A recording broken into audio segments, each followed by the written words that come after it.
Hi, this is Survive and Scrappy Mania, and today I'm going to create a layout using some of my old papers. Now, this paper that you see here came in a stack. So let me bring over the stack. So it's basically this stack of 6x6. I bought it like 10 years ago, believe it or not. 9 to 10 years ago in QVC. And that's when QVC was carrying scrapbook items, and you can buy a lot of papers. They had really good deals, so you have like you got all this for like 20 bucks or even less than 20 bucks. I think it was 15 bucks. I'm not sure, but it was very cheap, and I've been using it. And I've done mini albums and a lot of other stuff with it. It was actually a little bigger. So I want to start using what I have. So I took out some papers from this stack and I created, so you just put them together and then you create a sheet like this. So I created a sheet, and this sheet is actually 11 by 4. So this is an 11 by 4. So what I did is I glued it together, and after I glued it together, that's when I started cutting it down. And I put my pictures. I got 4 pictures that I put, and these pictures, I just started cutting and trimming the pieces that I didn't need. Like there was a lot of extra background that I really didn't need to capture there, so I cut that down. And then this one is I cut it down just a little tab on the side because if I cut it down smaller, I will lose a lot of the picture. And then this one, I definitely cut a lot of the excess. And then here I cut an extra bike and on the side. So I cut all my pictures so that way it will fit this 11 by 4. And then I did the same thing here. I just added 2 pieces together. Oops. And actually it started sticking. So I added 2 pieces together. And this one measures, it's actually 10, almost, actually this one is 10 by 4. This one is 10 and 7/8 by 6. So it was 6, and I just cut it to fit. And then this one is 11 by 6.5. So this was 11 by 6.5, and then I just started layering my pieces here. So I'm gonna go ahead and layer this here. So let me look for my tape.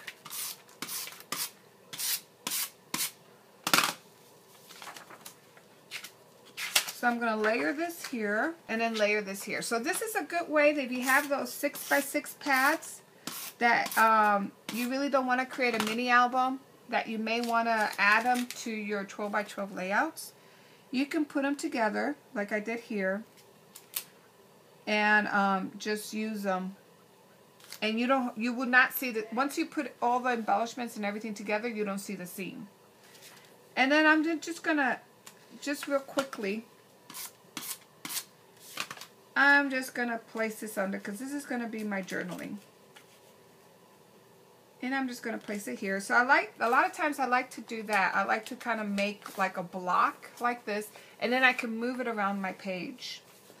Then this is from that same paper pad. So what happened is I had one of these 6x6 that had a lot of these image all around the page, so I cut them out. Now I don't have another one to show you, but it was honestly, it was one of these pages, like you see here. It was a 6x6 with a lot of these flowers, and I just cut it out. I love that page, so that's why I don't have more. In this paper pad, you got like 6 of each design. So that's what I'm going to do.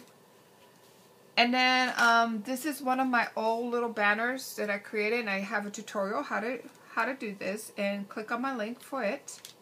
And then these are some old buttons that I got from Stampin' Up! Long time ago.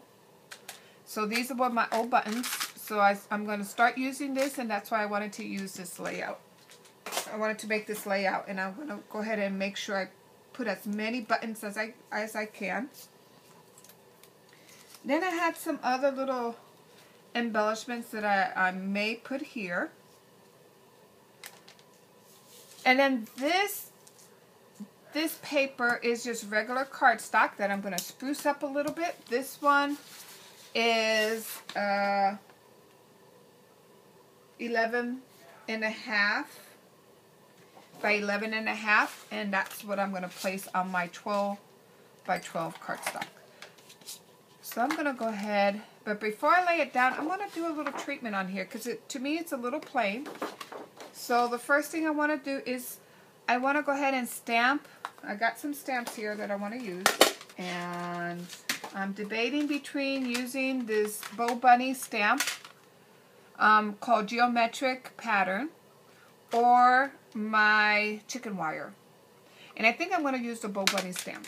So let me put my chicken wire away. And now, however, this chicken wire is from Donna Salazar, and they have it in Amazon. So if you like this stamp, go to Amazon. Go ahead and put on the search bar Donna Salazar and chicken wire, and you'll find this stamp. But I'm going to go ahead and use this one. And then the ink that I want to use is a stamping spot, and this one is Brocade Burgundy. Now the reason why I'm using Burgundy Brocade from Stampin' Up instead of any other color is because I have one embellishment that is very close to that color. It's like a red rust, and I want to use this embellishment, but if I do not have any other embellishment of the same color, it's going to look out of place. So that's why I'm going to use that color, Burgundy Brocade, which is very, very close to the bird color. And so when I stamp on the background, the color is so close that it's gonna make the bird be part of the page. It's gonna bring that cohesiveness that I need. And here I'm just gonna show you that it's very close. See, it's you can hardly tell that there's a slight difference. It's very, very close. So now I'm gonna go ahead and stamp some more, and notice I'm using, this is a new stamping block that I got at Michael's, and this is the Martha Stewart stamping block.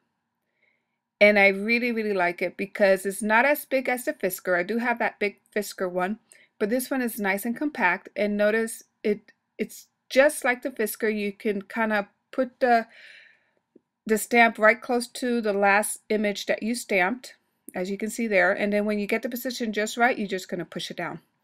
And the best part about it was only $3.99 at Michael's on clearance, and I was fortunate enough that I was able to find another block.